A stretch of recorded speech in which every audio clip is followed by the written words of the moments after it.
latar belakang Imam Ibn Rushd Al-Hafidh, kita tak payah ulang itu. Dan kita juga dah masuk tentang tahap ilmu umat Islam, ya, sebagaimana kepentingannya adalah kita nak tahu, sebab kita nak belajar kitab 4 mazhab. Malah sebenarnya dalam kitab Bidayatul Mujtahid ini lebih daripada 4 mazhab ada disertakan. Atas sebab itu kita nak tahu bagaimanakah posisi kita sebagai pengkaji ilmu ataupun yang belajar ilmu. Bolehkah kita nak campur-campur mazhab, ya? Jadi kita dah pergi bulan lepas pembahagian ilmu umat manusia, umat Islam kepada beberapa kategori, kan? Jadi saya dah berikan kategorinya apa? Yang pertama mujtahid, iaitulah yang ulama mujtahid yang mempunyai seluruh ilmu-ilmu alat bahasa Arab, mantik, balaghah, Al-Quran, hadis, nasikh, mansukh dan semua sekali, semua dia ada. Dan dia boleh keluarkan hukum daripada Al-Quran dan sunnah direct. So kumpulan itu memang pastilah dia akan sentiasa mencampur mazhab, malah mereka sendiri adalah pencipta-pencipta yang dianggap pencipta mazhab, ya. Bawah sikit lagi kita dah sebut lagi itu, iaitulah kumpulan pengkaji-pengkaji, penuntut-penuntut ilmu yang namanya ada banyak. Ada ulama namakan dia muttabi', ada ulama namakan dia muhafiz, ada ulama namakan dia mutafaqih. Ada 3, saya tambah satu lagi, mutafaqih. Ini semua satu level, ya. Yang mana mereka ini orang yang ada ilmu alat bahasa Arab, dia boleh faham tata bahasa Arab, dia boleh faham perbincangan dan perdebatan para ulama, dalil-dalil dan apa wajhud dalalah. Mereka ini juga boleh mencampurkan mazhab berdasarkan kepada kefahaman dan keyakinan ilmu mereka sendiri terhadap mana-mana pandangan, ya. Yang ke bawah lagi kita dah bincang hari itu, iaitulah muqallid, iaitulah orang taklid. Orang taklid. Jadi taklid ni macam kita sebahagian di antara umat Islam, kita menganggap kita ni taklid. Padahal saya telah pun memberikan kembali pandangan yang kedua, iaitulah taklid ni sebenarnya orang-orang yang alim.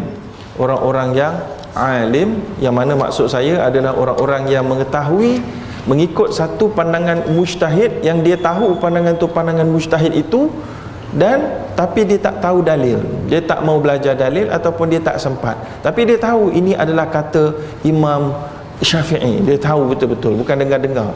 Jadi orang nak sampai tahap muqallid ni adalah orang yang alim, ustaz-ustaz ni sepatutnya, ya, ustazah-ustazah ni sepatutnya. Baik. Jadi di bawah muqallid itu ataupun muqallid itu sendiri dia ada 2 pecahan saya sebutkan.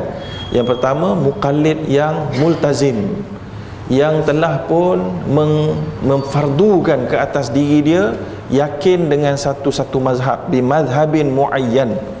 Maka mereka ini tak boleh tukar-tukar mazhab dengan mudah-mudah, sebab mereka telah ambil satu package dalam jiwa dan hati mereka. Katanya mazhab Syafi'i adalah yang paling betul, aku ambil mazhab Syafi'i sahaja, aku taklid, aku tahu ni mazhab Syafi'i, aku tak baca dah kitab lain, tak sempat. So, jadi mereka ini tak boleh tukar-tukar mazhab mudah-mudah, dia kena ikut disiplin talfiq namanya. Disiplin talfiq adalah mudahnya ambil satu package.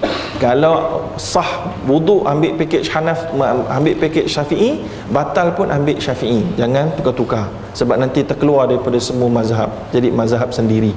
Okey. Kemudian bawah muqallid multazim adalah muqallid ghairu multazim, ya, yang dia ikut satu pendapat, tapi pendapat itu dia ambil secara merewang-rewang dan dia belajar. Orang macam ni pun ada kalanya dia tidak terikat dengan satu mazhab, ya, dia boleh campur-campur, bukan digalakkan tapi akan berlaku percampuran.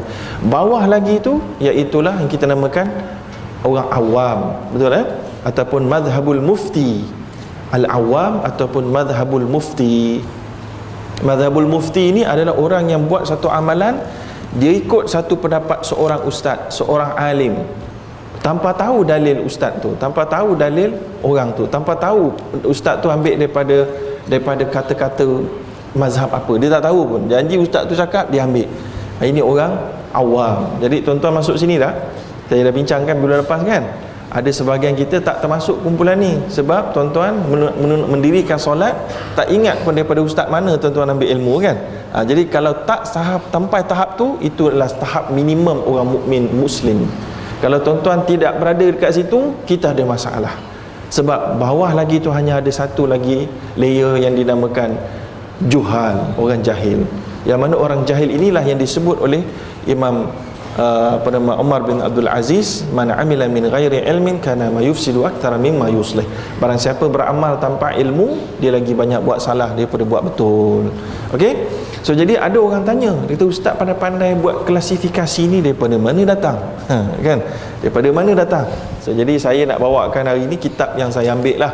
Ya, daripada mana datang? Daripada kitab Al-Fawaid Al-Makkiyah. fi ma yahtajuhu talabatu syafi'iyah minal masail wal dawabit wal qawaidil kulliyah. Jadi kalau mana-mana orang yang beraliran khalafi, sukalah kitab ni, sebab kitab ni tulisan tokoh mereka, iaitulah As-Sayyid Alawi bin Ahmad bin Abdurrahman As-Saghaf Al-Masyafi'i Al-Makki.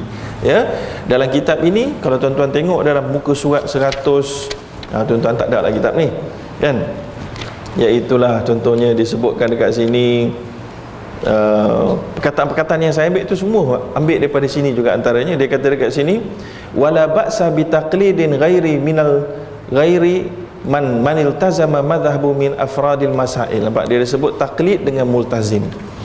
Contohnya disebut lagi dekat sini, ya, dia tak sebut macam saya sebut susun begitu, tapi dia sebut berpecah-pecah, mutaba'tirah, saya kumpulkan. Dan bukan dia seorang, dia merujuk kepada ulama-ulama yang lain. Okey, dia sebut dekat sini antaranya muqallid. Kemudian disebut lagi dekat sini ada yang dinamakan sebagai fal mutafaqih. Ya, contohnya la yujawizu ma alimahu amalan fil haqqi nafsihi wa irsyadan li ghairi. Disebut kat situ ada mutafaqih. Kemudian ghairu mutafaqih, bawah mutafaqih, bawah tu ada ami multazim madhaban. Ada pula orang awam yang terikat dengan satu mazhab. Kemudian dia kata lagi yang kedua, ami lam yaltazim madhaban aslan. Orang-orang yang baru masuk Islam contohnya, dan juga orang yang begitu awam.